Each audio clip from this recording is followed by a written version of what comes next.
గుమగుమలాడిపోతున్న ఈ కర్రీ ఏంటో తెలుసా మీకు?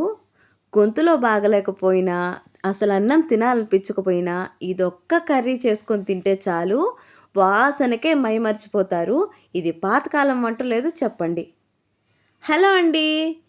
వెల్కమ్ బ్యాక్ అవర్ ఛానల్ సమయు బ్లాగ్స్. మీరు చాలా రోజులై ఉంటుంది ఈ వీడియోస్ చూసి. చాలా రోజులైంది నేను ఆపేసి. దగ్గర దగ్గర 1½ ఇయర్ అయిపోతుంది. ఏంటి ఈ కర్రీ అనుకుంటున్నారా? ఎండు రొయ్యల ఇష్టంగా తినొచ్చండి చిక్కుడుగాయ కర్రీ. ఇది పాతకాలపు వంటే, కానీ ఎప్పుడు చేసుకున్న కొత్తదనాన్ని ఇస్తుంది. తినాలి తినాలనిపిస్తుంది. ముందుగా ఈ కర్రీ కోసం నేనైతే ఎండు రొయ్యలు మంచిగా కడిగి పెట్టుకున్నాను. అలాగే చింతపండు తగినంత అయితే నేనైతే నానపెట్టి పెట్టేసుకున్నాను. దీంట్లో ఏముంటాయండి? టొమాటో. ఈ టొమాటో అయితే కొంచెం రెడ్ కలర్వి తీసుకున్నా, అంటే కొంచెం ఎక్కువ మాగినవి తీసుకున్నా, అంటే మనకి గ్రేవీ గుజ్జు గుజ్జుగా బాగుంటుంది. అలాగే సరిపడా ఆనియన్స్ అయితే తీసుకున్నాను. కొంచెం తడబాటుగా ఉంది, ఎందుకంటే వీడియోస్ చేసి చాలా రోజులు అవుతుంది కదా, అందుకనమాట. ఇవన్నీ నేను అన్నీ ముందుగానే రెడీ చేసి పెట్టేసుకున్నాను. కరివేపాకు ఏంటంటే మనకు స్మెల్ బాగా వస్తుంది కాబట్టి నేనైతే మా చెట్టుకున్నదే కోసుకున్నాను ఫ్రెష్గా. ముందుగా దీనికోసం చిక్కుడుగాయలు అయితే నేనైతే ఉడకబెట్టి పెట్టుకున్నాను. ఎలా ఉడకబెట్టుకోవాలంటే ఒక్క విజిల్ వస్తే చాలు, మరీ మెత్తగా అయిపోకూడదు. చూడండి నేను చూపిస్తున్నాను.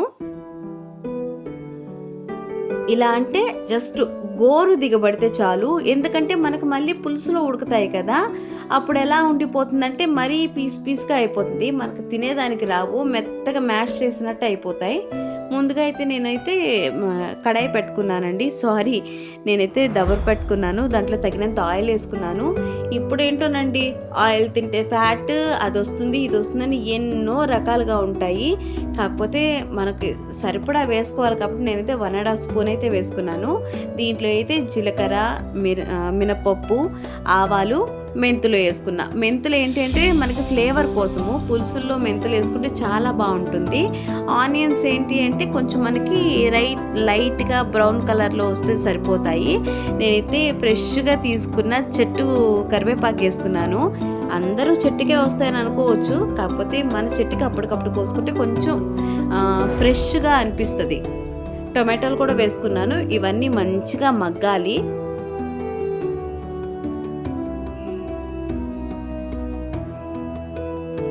వీడియో తీయడం కొంచెం అలవాటు తప్పింది కాబట్టి నాకు ఇక్కడ చూడండి, నేను ఈ తిరగమాతలోనే ఈ చిక్కుడుకాయలు కూడా వేసుకున్నాను. హాఫ్ బాయిల్ మాత్రమే అయ్యాయి. ఒక్క విజిల్ వస్తే చాలు, మనకి హాఫ్ బాయిల్ అయిపోతాయి. కొరవ మిగతా వచ్చేసి పులుసులో ఉడికిపోతాయి. ఇప్పుడైతే మంచిగా కడిగి పెట్టుకున్న ఎండు రొయ్యలు కూడా వేసుకుంటున్నాను.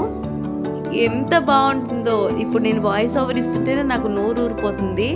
ఎంత బాగా వచ్చింది కర్రీ. మీరు ఖచ్చితంగా ట్రై చేయండి. గొంతు బాగాలేనప్పుడు తింటే ఇంకా బాగుంటుంది. ఇవన్నీ మంచిగా మగ్గాలి.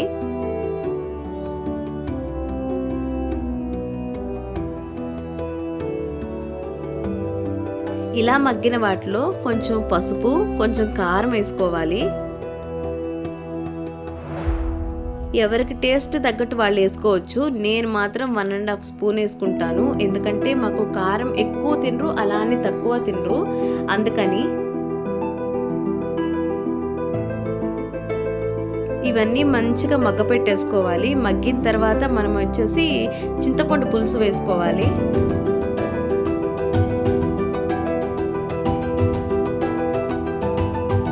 ఇలా మగ్గుతూ ఉంది కర్రీ.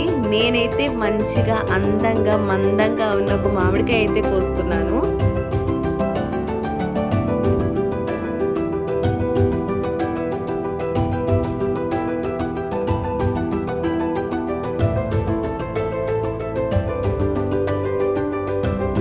కర్రీ అయితే దగ్గర పడిపోయింది. ఇప్పుడైతే నేను మామిడికాయ వేస్తున్నా. ముందుగా మామిడికాయ వేస్తే మెత్తగా అయిపోయి పులుసులో దిగిపోద్ది.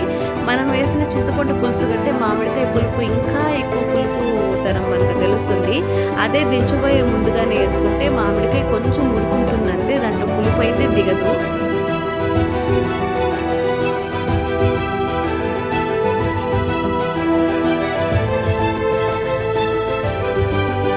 కూర అయితే దగ్గర పడిపోతుంది. ఇప్పుడైతే మనం మూత పెట్టుకొని తగినంత ఉప్పు వేసుకోవాలి. ఇది దగ్గర పడిపోతున్నప్పుడు కొంచెం మెంతుపిండి, కొంచెం ఆవపిండి వేసుకున్నామంటే మన పులుసుకి మంచిగా ఫ్లేవర్ తెలుస్తుంది, తినే కొద్ది తినాలనిపిస్తుంది.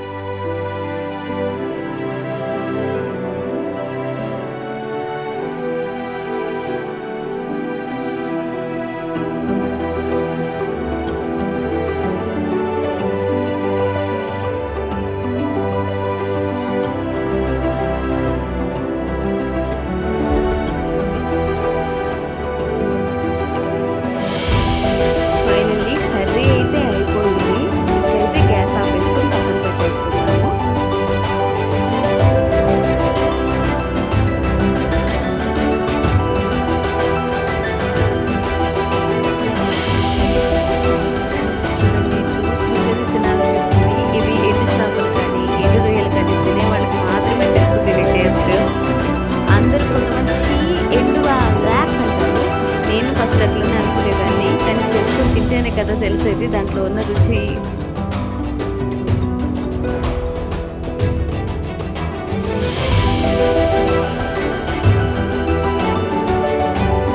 ఇక్కడైతే మా వారు కూడా వచ్చేసారు. ఆయనకి కూడా పెట్టాను. మామూలుగా ఎండు చేపలు, ఎండు రొయ్యలు తినని వాళ్ళలో ఈయన కూడా ఒక అతను.